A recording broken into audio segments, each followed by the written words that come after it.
Yes, so it's a novel, and it started out as what somebody told me was called autofiction. So I was writing, well, let me take you back a little bit further than that. I have two dogs. They were rescued from a shelter, and I've had them for almost 12 years. We think, you never know the ages, right? And I've always had dogs. But these two in particular have a lot of extra needs, let's say. And so Sully is the shepherd mix. He's very timid, afraid of doorways, afraid of everything, people, basically everything. Whereas Cash is more assertive and is not afraid of anything. So, I've been trying to do all the things these past 10, 11 years. Fix them. What can I do to help you? Dog obedience, all of that. And one day, Sully was sort of bouncing towards me, which he doesn't typically do. He just lays out in the grass and enjoys his happy, quiet life.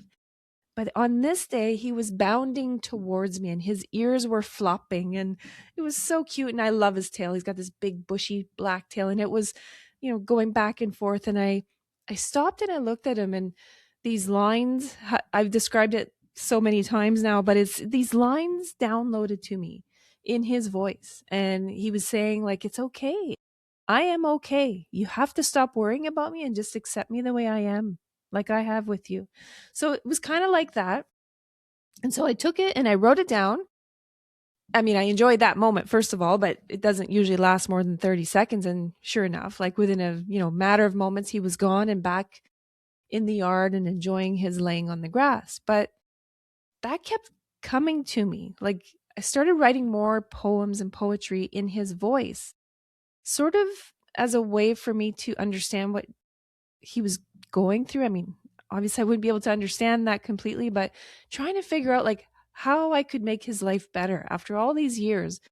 We'd given him everything we possibly could, but he still wasn't free from those fears, which made me really sad. So I just kept writing. And then I would write a little bit more, and then I'd write like a longer scene, and then maybe a little bit, I'd add on another scene. And then by this time, I had met another writer in town, and I was telling her about my stories, and I was doing the self doubt of, well, I'm not really a writer. And she says, well, it sounds to me like you are a writer. So I joined her group session. She's a book coach, and she had these larger group sessions where there were, gosh, I think there were 10 of us. And it was online on Sunday nights.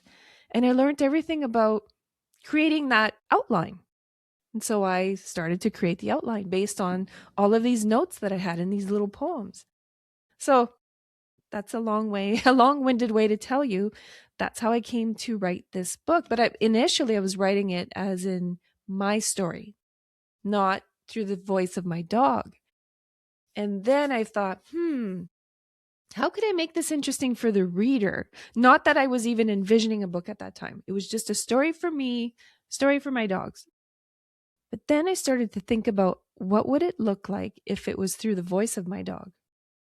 So, but then I knew I had to recreate scenes like a rescue mission and different things. And so I thought, okay, I think I need to create the protagonist as a different person than I am. And that's what I did.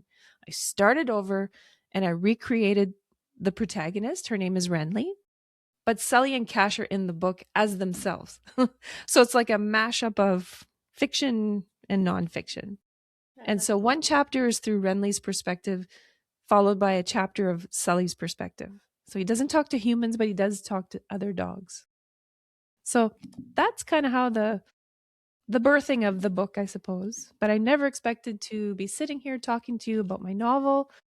But wow, what a trip this has been. Absolutely. I completely understand that feeling of wanting to put a story out, starting it just for your own self, and Mm-hmm. then the idea of could I write a book and oh, that imposter syndrome feeling that, well, I'm not a writer, who am I to completely get that. But I Mm-hmm. love that you still, moved forward and that you found the support needed to help you get it accomplished and then to put this out there for people. I You don't know, think that I would have done it without them, to be yeah. honest. I mean, she's a fantastic book coach. She's now a friend.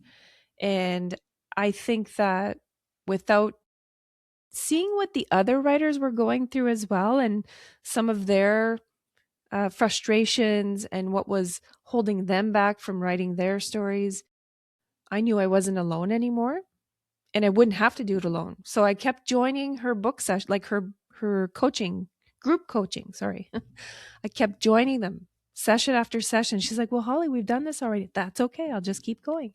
And I just kept expanding until the point where I felt comfortable enough to step away and keep going on my own. But I've still joined a couple of her groups just because I enjoy it so much. And writers are just such friendly people who are willing to share everything writing craft, and so Absolutely. We support each other. I get that. mhm.